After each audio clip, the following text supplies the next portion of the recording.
Olá, galera! Sejam bem-vindos ao Química mais Enem. Eu sou o professor Amarílio e conduzirei vocês a aulas especiais, onde você vai aprender a química de forma muito mais interativa, muito mais contextualizada, muito mais fácil. Estaremos hoje iniciando a revisão para o Enem.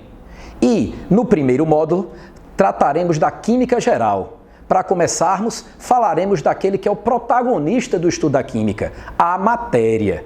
A matéria, pessoal, é tudo aquilo que tem massa e ocupa lugar no espaço. A matéria também pode ser identificada quando com uma porção limitada chamada de corpo. E, se tiver um objetivo ao seu uso, ela é chamada de objeto. Vale salientar que quando você observa uma grande montanha, identificamos como matéria. Se pegarmos um pedaço da rocha dessa montanha, trataremos ele como corpo. E se lapidarmos, polirmos e dali obtivermos a pedra granítica, aí eu tenho o objeto. Também temos que saber sobre as propriedades que a matéria apresenta. Temos as propriedades gerais, a qual toda a matéria apresentará, e temos as propriedades específicas, aquelas que vão identificar que tipo de matéria nós temos. As propriedades gerais como apresentar massa, ter volume, elasticidade, impenetrabilidade, divisibilidade e a inércia são propriedades que toda a matéria apresenta. Mas no momento em que temos propriedades que especificam, aí nós vamos observar como, por exemplo, aquilo que a visão pode captar. Você sabe facilmente identificar a superfície metálica de uma superfície como a madeira. Então, isto é o que chamamos de propriedade organoléptica. Também nós podemos medir características da matéria. São as propriedades físicas, como densidade, como ponto de fusão, como ponto de ebulição, solubilidade, entre outras. Também nós vamos identificar a matéria pela sua capacidade de reagir quimicamente. Ao reagir em determinada situação, algumas matérias irão reagir e outras não. Com relação ao estudo da matéria, toda vez que vamos estudar a matéria, nós estabelecemos a matéria como sendo um sistema. Esse sistema, passa a ser então agora só e exclusivamente da matéria, nós podemos classificá-la quanto à quantidade de substância presente, aí nós teremos uma só substância, e também quando tivermos várias substâncias que vamos identificar como sendo uma mistura. Quando estamos falando apenas de substância, nós vamos fazer uma classificação especial, que é a classificação quanto à quantidade de elemento simples e composta. Na constituição da substância, os elementos químicos eles se ligam. Se eles se ligarem entre si na presença de apenas um elemento, como é o caso do hidrogênio ligado a outro hidrogênio, nós temos uma substância simples. Também podemos ter substâncias simples formadas por vários átomos de ferro ligados infinitamente. Então, tendo a presença de um só elemento, nós teremos substâncias simples. Se tivermos, então, dois ou mais elementos, como por exemplo, a glicose, onde eu tenho na sua composição 3 elementos químicos, carbono, hidrogênio e oxigênio, e uma quantidade de átomos, 6 carbonos, 12 átomos de hidrogênio e 6 átomos de oxigênio. Isso então é classificado como uma substância composta. A quantidade de elementos, ela pode ser 2, 3, 4, 5, vários elementos. O que você tem que ter cuidado é na hora de identificar o número de elementos e a quantidade de átomos presentes. Vejam que na substância simples hidrogênio, eu tenho um elemento apenas, constituído de 2 átomos ligados covalentemente entre si. Já na composição do ferro, eu tenho vários átomos de ferro ligados entre si. Cuidado, que na simbologia do ferro, para classificarmos como uma substância simples, ela deve vir acompanhada da simbologia sólido ao lado do elemento químico. Tá? Então, pessoal, quando nós tivermos, então, a união de várias substâncias, aí eu terei, então, a composição de uma mistura. Vejam que se eu pegar a água e adicionar Sal de cozinha, isso daqui vai ser a composição física de duas substâncias químicas diferentes. Vale salientar que quando eu dissolvo sal de cozinha na água, eu passo a ter uma solução aquosa desse sal de cozinha. Então isso é uma mistura. Também dentro da análise do sistema material, nós podemos fazer uma classificação das transformações a qual a matéria está submetida. Nessas transformações, que chamamos de fenômenos ou processos, eu tenho que observar o que é que acontece com a matéria, com a sua constituição. Se houver uma mudança íntima da matéria, a sua composição sofrer alterações, aí eu estarei tendo um processo químico. Se não houver essa mudança íntima da matéria, aí eu terei um processo físico.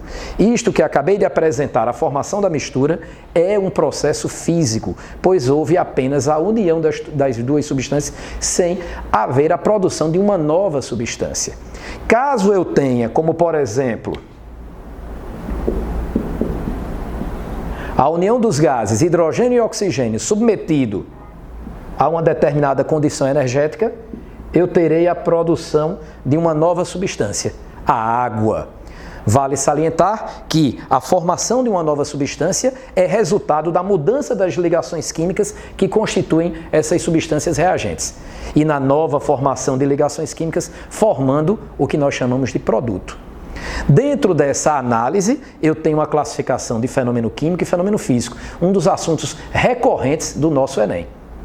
Passando para outra análise sobre a matéria, nós também estudamos a forma de agregação íntima da matéria. É o que nós chamamos de estado físico da matéria. Nós temos 3 estados físicos que consideramos: o sólido, o líquido e o gasoso. Sobre as mudanças de estado, há uma análise que devemos fazer até para identificarmos se temos no sistema uma substância ou uma mistura. Você vai ver aqui ao lado os diagramas que nós estabelecemos na hora em que está havendo mudanças de estado. Esses diagramas estão relacionando a temperatura com o tempo. E quando houver a mudança de estado, principalmente do sólido para o líquido e do líquido para o gasoso, nós vamos observar a que temperatura isto está acontecendo. Para identificarmos uma substância, a fusão e a ebulição devem acontecer a temperatura constante. Quando nós avaliamos a mistura, aí essa temperatura de fusão e temperatura de ebulição devem variar. De acordo com a variação, eu posso identificar como uma mistura comum quando houver a mudança de estado, tanto na fusão e tanto na ebulição, a temperatura variável. E se houver uma mudança em que um dos pontos, seja o de ebulição ou seja o de fusão, forem a temperatura variável, enquanto o outro for constante, aí eu tenho mistura eutética ou a mistura azeotrópica, como vocês verificam aqui nos gráficos apresentados no seu visor. Na sequência, a gente também tem que avaliar o sistema material do ponto de vista do aspecto visual. Essa análise, ela traz uma classificação. Se você observar o sistema material com uma só fase, com um só aspecto visual, que nós chamamos de monofásico, esse sistema é considerado homogêneo. Se você analisar com 2 ou mais fases, com 2 ou mais aspectos, esse sistema é considerado heterogêneo. Cuidado com as avaliações de sistemas. Nós podemos ter sistemas homogêneos de 2 materiais misturados, ou também podemos ter sistemas homogêneos de um só material. Às vezes também podemos nos deparar com misturas de vários componentes e ele obter um aspecto homogêneo. Vai aqui os exemplos. O tradicional exemplo do copo com água e gelo. Ali você tem a mesma substância, H2O, em estados físicos diferentes. A água, o H2O líquido, e o gelo, o H2O sólido. Então, esse é um exemplo de nós termos uma só substância apresentando 2 fases. Também é bom chamar a atenção de algumas misturas famosas, principalmente misturas sólidas. Misturas sólidas, elas caracterizadamente são heterogêneas, com exceção das ligas metálicas, onde as ligas metálicas, por um procedimento bem peculiar, vai mostrar para nós um sistema homogêneo. Outro exemplo de mistura heterogênea sólida é o granito. O tradicional granito, apesar do seu aspecto visual bem mesclado de cores e de nuances, ali nós consideraremos o número de fases de acordo com a composição mineral daquele granito, onde nós temos 3 fases, exatamente de acordo com o feldespato, a mica e o quartzo, que é a sua composição mineral que nós temos dentro daquela amostra material. Na sequência, não podemos esquecer também de falar sobre os processos para separar essas misturas. Entre as várias formas de separar misturas, vocês devem ter cuidado. Cuidado, em primeiro lugar, de identificar se aquilo é um sistema homogêneo ou heterogêneo. É bem mais fácil separar aquilo que você consegue visualizar melhor. Os processos de separação de misturas heterogêneos são mais simples, requer menor tipo de investimento em equipamentos, em procedimentos, em tempo gasto. Já os processos de separação homogêneos são mais complexos e requerem um pouco mais de atenção àquele que estiver operando os processos. Aqui no nosso visor nós vamos ver algumas imagens de processos de separação famosos, como a filtração. Você vê aqui a imagem do processo de filtração. Teremos também a decantação. Aqui nós teremos uma imagem de uma decantação entre líquidos immiscíveis, onde nós utilizamos o equipamento de laboratório bem específico chamado de funil de decantação. Para separação de misturas homogêneas, a gente apresenta aqui para você a destilação. Todo o equipamento de destilação, nesse caso, esse primeiro equipamento de destilação simples, quando eu tiver componentes em que a diferença do ponto de ebulição for considerada grande. E também nós temos o processo de separação mais detalhada, que é o processo de separação da destilação fracionada, quando os componentes misturados, eles têm pequena diferença de ponto de ebulição. O clássico exemplo, como vocês veem aqui de lado, é a destilação do petróleo. O petróleo, que vai ser assunto futuro de uma aula específica sobre ele, receberá uma atenção maior no momento de falarmos sobre os componentes separados nessa destilação fracionada. Então é isso, pessoal. Valeu por essa primeira aula. Nós temos aí já postado no nosso site as listas de exercício sobre essa aula. Nós temos uma lista de exercício composta de 5 questões de exercícios fundamentais e 5 questões de exercício de fixação. Tivemos o cuidado de colocar a resolução para todos os exercícios para que você tenha um acompanhamento e um aprendizado cada vez melhor.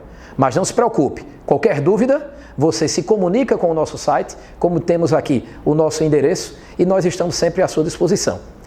O professor Amarílio agradece a essa super atenção e que você tenha tirado proveito muito bem dessa aula. Até a próxima!